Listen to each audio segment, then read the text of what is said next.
today I'm coming to you with a much requested video of how I started cash budgeting. Now, first of all, excuse me, I'm so congested I can hardly breathe. But I'm just going to go over the basics of how I started. This is not a perfect example, but I'm going to do my best to try to get you on track. So the first step that I used was going back and tracking a few months' expenses. So I printed out a little fake bank statement here because y'all in my business. Don't do that. I don't want y'all all in my finances. But it was just a generic little bank statement. And so I went through and made some categories. So we have income, needs / bills. We have food. Oh goodness. And wants. And so I highlighted those separate areas on my bank statement. And the next step would be to grab you a spare sheet of paper and write out your categories, what you were spending, what you want to spend, and then the amount that you want to spend will go inside of your cash envelope. Like if it's food or groceries or gas. Some of them, like bills and stuff, you can choose to or not to budget for. Some people just opt to leave their money in and pay their bills that way. But that's basically what I would do. This also gives you just a basic view of where your money is going. I think a lot of us sometimes, whenever you're using, whenever you're using cards, sometimes it is so easy to spend money because it's not physically leaving your hand. So I think sometimes we spend much more than what we think we're spending every month. I know me personally, the Amazon purchases were out of control. So just take this and just really get an overview of your finances and see where you are. And then you can set some goals for where you want to be. Okay. So do step 1. So the next step is to nail down your financial goals. Now this will be different.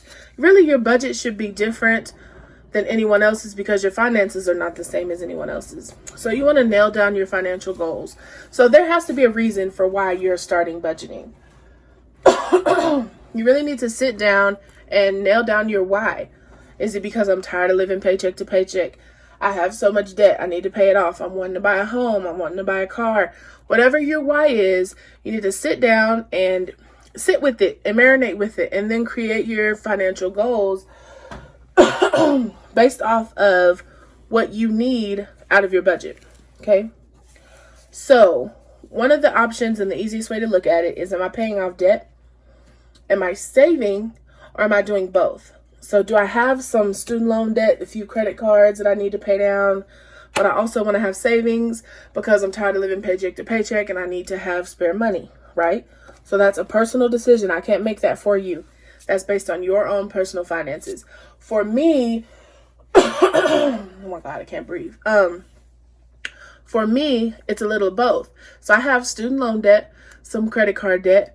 And so I am working out a plan. I'm actually repairing my credit. So I'm paying my debt a little differently, but I am doing both. So it's both for me. So next, we're going to lay out our income. And so that's a really big part of budgeting, is how much money am I bringing in? So again, we'll talk about my personal finances. So I don't work like a desk job, right? I'm an entrepreneur. And I am starting a second business actually, so my income will be further split. So my income is not, I don't get paid an income every 2 weeks or 1 week. I pay myself what I want to pay myself out of my business. That does not mean what I get paid is what my business made. When you're an entrepreneur, no man. When you're an entrepreneur, you also have to buy inventory. You have business costs, website hosting costs, marketing costs, all those things. So I have figured out set amounts that no matter what the minimum is that I make that week, I can afford to pay myself that number for that business. Like I said, I'm starting another business, another budgeting business, and so my income will continue to change. But just like you are a person, your budget is almost a person. It should change and grow and evolve as you change, as your life circumstances change. I could get married and have a baby, and so my budget would change, because then I would need to save for other things and put money other places, and I would have other expenses. So your budget should be ever evolving as you are evolving. I'm sorry. So let's talk about bills. I don't personally pay, like I said, again, entrepreneur, so a lot of my bills are business related, and I just don't want that information on the internet. But you can budget out your bills as well, and you can cash stuff and save up for bills. I think one of the people I watch that I can think in my head that does it most often is Train Vlogs. She does her bills. She stuffs and saves for her bills throughout the month. So, if your Sprint bill is normally $200 and you get paid every week, put $50 a week in an envelope, and then by the time your bill comes, you have $200 put up to pay your bill. But it's not, oh, my bill is due this week and you have to take a huge $200 chunk out of your paycheck. You've slowly saved for it. So lay out your bills and just choose if you want to have them in sinking funds, or if you just want to pay them outright, or if you just want to leave them in your account and have them auto drafted, because I know some places like Sprint do offer discounts for auto drafting your bills. So again, a lot of budgeting is personal. It's your personal preference. Do what works best for you, sis. So next we're going to talk about variable expenses. So variable expenses are our cash envelopes. And a lot of times when you watch people's stuff on YouTube, you see a lot of different envelopes, and I know it can be confusing when you're new. So for me on my channel, these are the two we'll talk about. So these are my cash envelopes. These stay in my wallet and they pretty much go with me everywhere. There's not such a huge amount in them that I'm scared if I lose it or somebody takes it, I'm gonna be bankrupt. I've never felt unsafe carrying these. So let's just talk about groceries. So variable expenses are expenses that you use pretty much more often, versus the sinking fund being like little small savings accounts. So for variable expenses, it's things like groceries, gas, eating out. If you have a kid, maybe childcare, or just any money that you're used to spending during the week. And so every week, these numbers are pretty set for me. I put $150 in groceries and I think $40 in dining out. And that's for 2 weeks. And that really keeps me in my budget. So when I'm grocery shopping, I track it here and I see, okay, well, I have X amount left. Let me make meals according to the amount of money I have left to spend. And it really just does, when you have a goal, it really gives you, how do I put it? Like, if I know I only have X amount of money, it really makes me plan and eat according to what I have versus just spending money because I have it. And if I notice that, my family is growing and I need to add more money to groceries, I'll do that and move money around other places in my budget that maybe I don't need it so that it can work for me. But again, these numbers are very personal. It depends on how much money you're bringing in versus, what you really need for your family. I can't tell you how much money you need for your family. It's kind of something that you have to play with on your own. So that's your variable expenses. And most people have 5 to 6 of those. And so just think of the big things in your life that you need money for every week and, work your budget out that way. So next we have sinking funds. So this is probably one of the ones I get the most questions about, is sinking funds. So this is one that I just recently used. So we're going to talk about that one. So sinking funds are different from variable expenses. I think of them like little savings accounts, little small savings accounts. So most people use these for things like holidays, birthdays, graduations, emergency funds, things like that. So these are things that typically cost you more money, but you save little amounts so that when this thing happens, you have a little savings account to use for it. So for example, this one is for family time. And so this is pretty much my goal for this envelope. This is what I want to always have in this envelope if I can. And so just whenever there are little events coming up with my nieces, or we want to do something fun like that, this envelope will cover those little expenses, as opposed to me having to dig in savings or pull money out of my paycheck to do things we need to do. So that when birthdays come up or spur of the minute things come, I have this sinking fund to help me fund this thing. So you really want to create your sinking funds according to Let me find one. According to the goals for your own personal life. So a few of mine are gifts. So this is birthdays, holidays, graduations, baby showers, anything like that. Vacation is a good one to have. Toiletries for your home is a really good one to have. I use this one often. Again, we have Christmas. And for Christmas, I know this is extremely low for what most people would, consider a sinking fund, but I am planning on funding Christmas with Fetch Rewards. I'm super excited about it. I'm doing really well. And you just scan in your receipts and they give you rewards points, and you can turn the rewards points in for gift cards. So definitely check that out. I have a link in my bio if you're at all interested. For pets, this is for my turtle.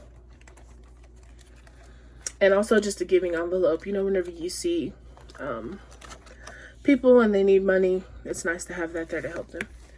But there are endless sinking funds that you could use and set up. Again, just look at the big expenses you have in your life and make you some sinking funds accordingly. I'll try to put a list of generic ones in the description box for you. And so very last, we want to talk about savings challenges or debt payoff. So savings challenges, there are tons out there. If you're a beginner, I suggest doing a smaller one. This was my first year getting back into cash stuffing, and I had like 4, and it was a struggle. So I just cut back, and now I'm doing this one that I created. Let me turn this over so you can see. So this is a 52-week challenge. And so, if you get paid weekly, every week, just pick a square and stuff it into your envelope. And so it doesn't, a lot of people start these in January, but you don't have to do that. You could either catch up and do 16 weeks or wherever we are now, or you can start on week 1 and just finish 52 weeks from now. And at the end of it, you'll have $1,500. And so you could go through and say, okay, well, I'm going to start here, and it's only $2 and I have more than that to spare, so I'm going to do extra. Or if you wanted to save $3,000 for the year, you could double up every amount. The possibilities are endless, but this is a good way to have, it just kind of teaches you to save. And also you get a little nice chunk of change at the end. So there's all kinds of 52-week challenges. There's March Madness challenges. They usually put one out every month. But just look up any challenges you're interested in, and you can find those. This will be available on my site. Oh, Lord, hopefully in 2 weeks. But if you're not interested in doing savings challenges, go ahead and do some debt payoff, right? And so with debt payoff, a lot of people do what's called a debt snowball, which is, if I'm not mistaken, you write your debts down. I believe it's with the highest APR, and you write them down. Or you could do balance, right? So the highest balance on down, and pay them off accordingly. And so you pay the minimum payments on all of your cards, but you are focused on paying off this top number first. And then once you pay that debt, you go to the next one, and the next one, and the next one. Okay? So that's how you do debt payoff. Or you could just pay it off in bulk, or however you choose to pay off your debt. But I mean, you could even do both. You could be paying off debt and do savings challenges. It's completely up to you. Sinking funds. So a lot of people ask me, how do you calculate how much to put in a sinking fund? Easy answer, whatever you want to stuff. A lot of people starting out don't have a ton of money. So if you can only add $5 to each sinking fund, add that, because it's better to put something up than nothing. So if you would rather be more meticulous about it, you can do it this route. So again, we're going to choose Christmas because the majority of people have a Christmas fund. So our fund we're going to do is Christmas. Christmas will typically be needed by December of 2021, right? Let's say we want to have $1,000 by Christmas, and we are a bi-weekly employee. We're going to take our fund total, which is $1,000, divided by the number of months until it's needed. So we're in April right now. So from April to December is April to May, May to June, June to July, July to August, August to September, September to October, October to November, November to December. 8 months. Okay, but we want to scale it back 1 month for Christmas because you want the fund to be fully funded and available at least a month in advance so you have time to shop, right? So we're going to use 7 months instead of 8. So we're going to take our $1,000 divided by 7 months, which gives us $142.85. So we're going to round that to $143. So to have $1,000 by Christmas, I need to stuff $143 per month. But technically, I'm a bi-weekly employee. So because I am bi-weekly, I'm going to take that total and divide it by 2. So we're going to take 143 divided by 2.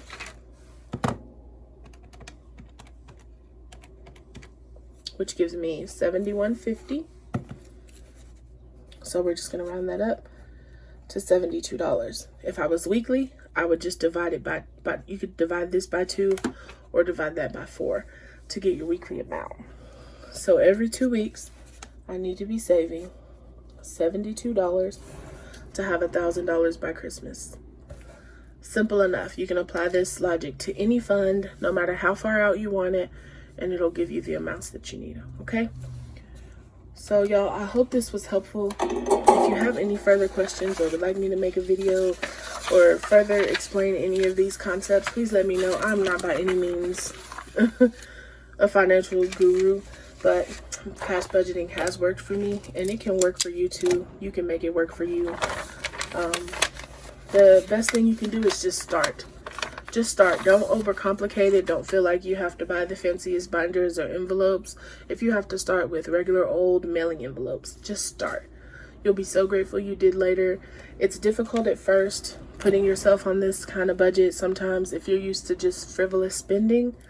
But once you see that you don't really need the majority of that junk, and you see the money start to add up and be there when you need it, when you're in crisis, it's 1,000% worth it.